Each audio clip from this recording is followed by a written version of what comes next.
to Kang story time. Today I'll be reading the story, The Chicken and the Star.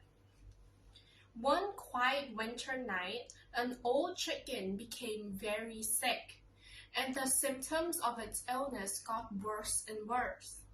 The chicken knew that it would not survive this cold, and said to the star, "Oh, I'm sure that soon I will not be able to live longer.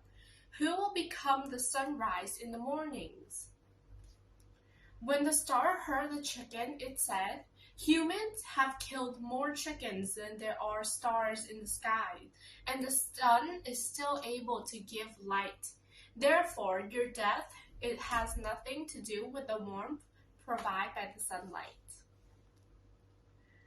The moral of the story is, foolish people always tend to overvalue themselves.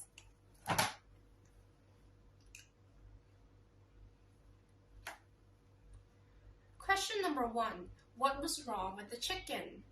A. It was very sleepy. B. It was very sick. Or C. It was about to run away.